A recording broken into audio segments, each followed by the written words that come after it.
Vous avez déjà sûrement lu, vu, regardé plein de choses sur l'éjaculation précoce. Même moi ici, je vous en ai souvent parlé. Mais il y a des points très importants qu'on évoque rarement, voire jamais. 5 points très importants que je vais vous dire aujourd'hui. Bonjour tout le monde et bienvenue dans cette nouvelle vidéo. Un grand merci pour votre fidélité. Le nombre d'abonnés ne cesse d'augmenter et ça me fait vraiment plaisir. J'aimerais qu'on fasse de Charles.co la plus grande chaîne de santé en France. Petit rappel, Charles.co, c'est forcément une chaîne YouTube, maintenant que vous êtes dessus, vous le savez, mais c'est aussi un site de téléconsultation, c'est-à-dire une plateforme sur laquelle on peut consulter des médecins spécialisés dans leur domaine. Par exemple, si on a un problème sexuel, que ce soit un problème d'éjaculation précoce, problème d'érection, problème de libido, si on suspecte une andropause, etc. Bref, un problème sexuel masculin, on va sur le site. On choisit le type de problème pour lequel on souhaite consulter. On choisit la consultation. Le médecin, lors de la consultation, fait le point avec nous. D'ailleurs, il y a un questionnaire confidentiel que vous remplissez avant.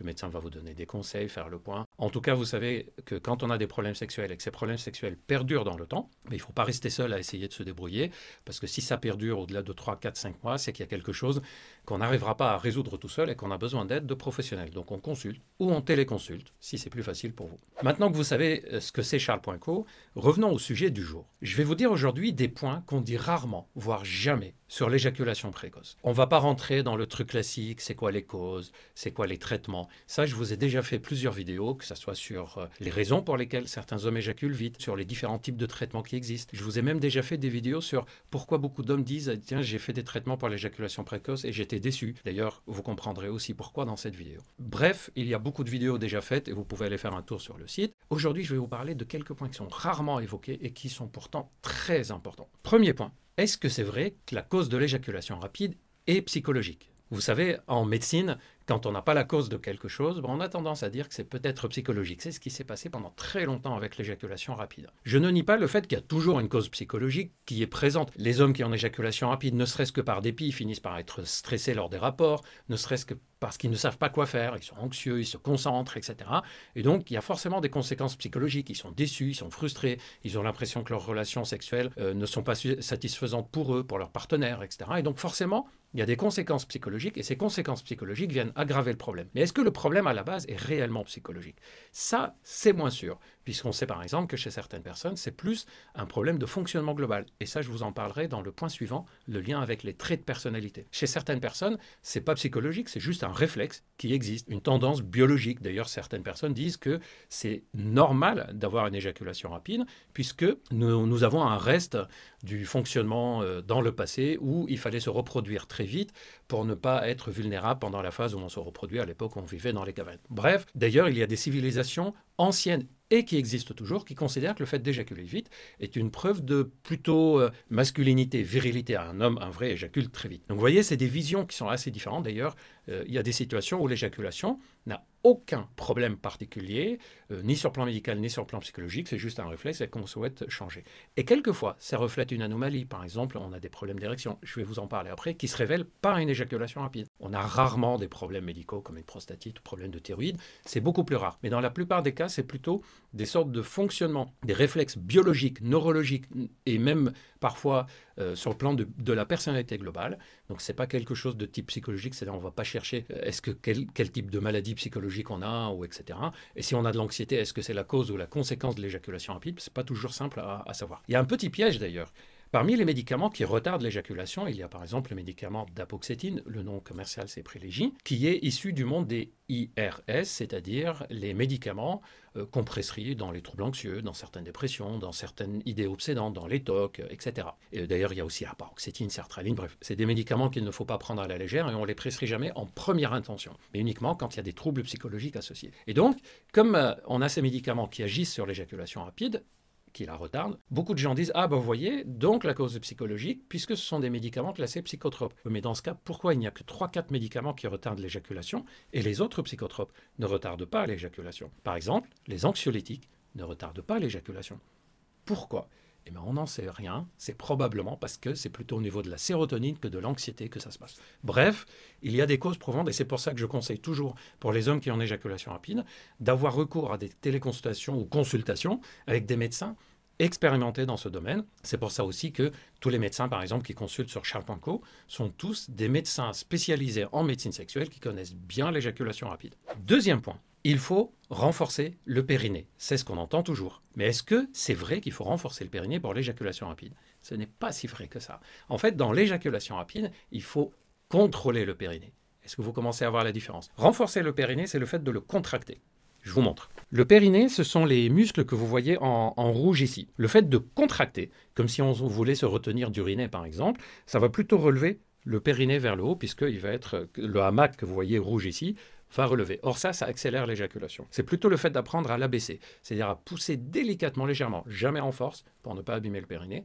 Et donc l'idée c'est quoi? C'est de savoir le contracter quand il le faut, l'abaisser quand il le faut, pour pouvoir contrôler cette zone-là. C'est d'ailleurs une des grandes erreurs qui est commise quand on travaille le périnée pour l'éjaculation précoce.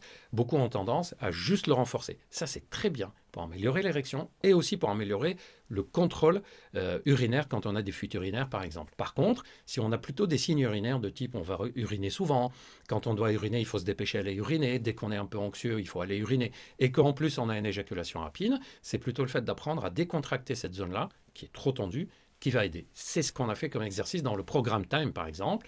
Dans le programme Time qui est dédié spécialement pour traiter l'éjaculation rapide, on apprend non seulement à contracter le périnée, mais on apprend aussi à le décontracter, à le relâcher, et on apprend à le faire qu'on soit en érection ou pas en érection, lors des rapports sexuels ou en dehors des rapports sexuels, pour que ça devienne quelque chose de plus aisé. Et d'ailleurs, les personnes qui font le programme Time, c'est un des exercices qui leur pose au début le plus de problème, c'est d'abaisser le périnée. Pourquoi? Parce que quand on a une éjaculation précoce, on a plutôt un grand tonus, c'est-à-dire une capacité à vite contracter le périnée, et il faut apprendre plutôt à le contrôler, contracter quand il faut, décontracter quand il faut.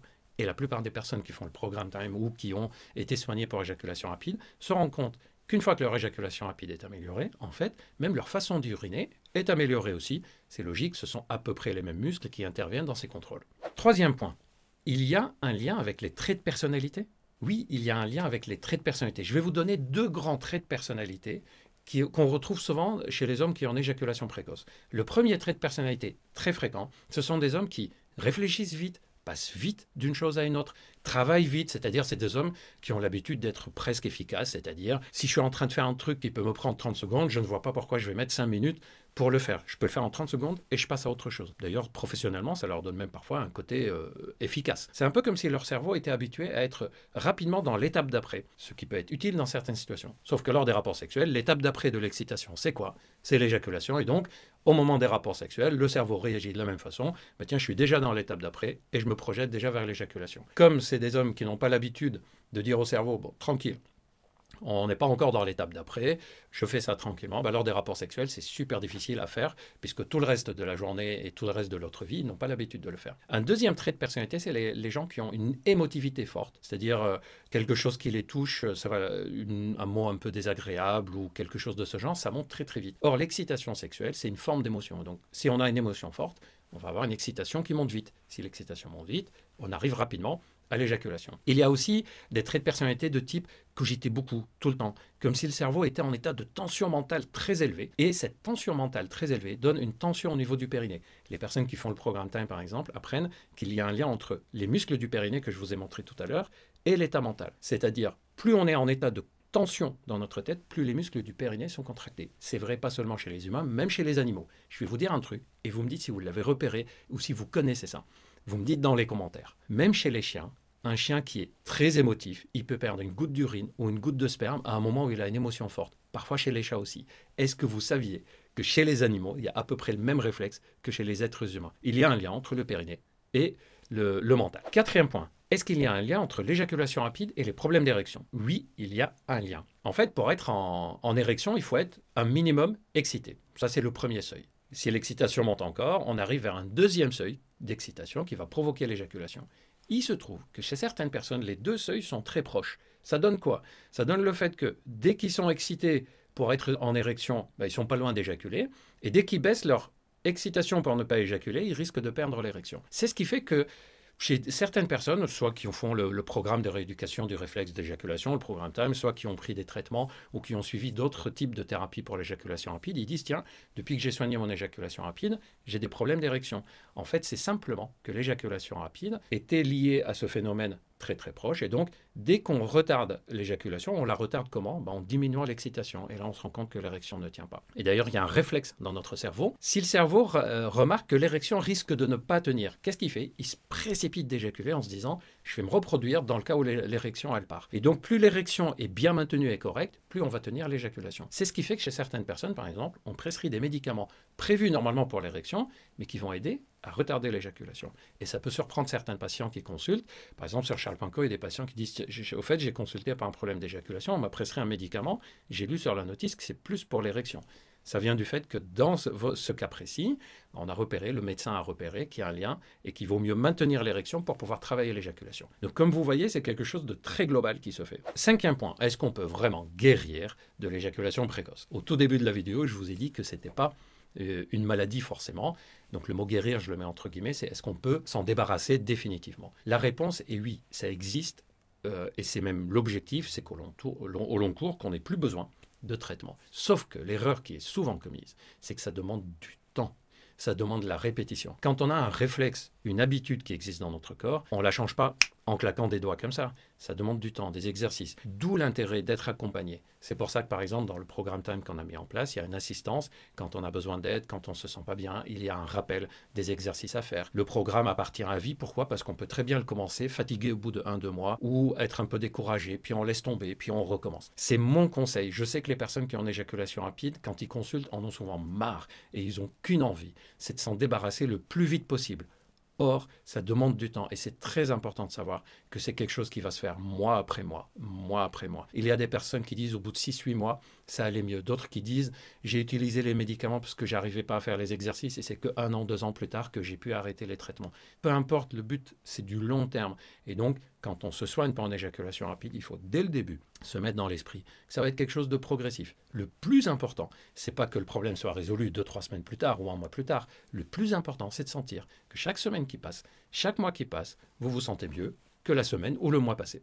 Voilà ce que je voulais vous dire sur l'éjaculation rapide et des choses qu'on entend rarement. J'espère que cette vidéo vous a apporté des choses. Si ça vous a plu, n'hésitez pas à mettre un like. N'oubliez pas de commenter, de me dire ce que vous en pensez, de me dire si vous êtes concerné par le sujet. Est-ce que vous avez déjà remarqué tout ce que je vous ai déjà dit? Est-ce que vous avez été confronté à ces situations? Dites-moi aussi si vous êtes partenaire de quelqu'un qui a une éjaculation rapide. Est-ce que vous avez remarqué ces traits de personnalité, par exemple, en plus de l'éjaculation rapide? Bref, faites vivre ces vidéos, faites vivre la chaîne. C'est votre chaîne et moi, je suis là pour vous apporter des informations et aussi pour échanger avec vous. Je vous prépare, moi, plein d'autres vidéos sur plein d'autres sujets, santé générale, sur l'alimentation, sur le poids, l'obésité. Je vous donne rendez-vous donc très bientôt. D'ici là, prenez bien soin de vous.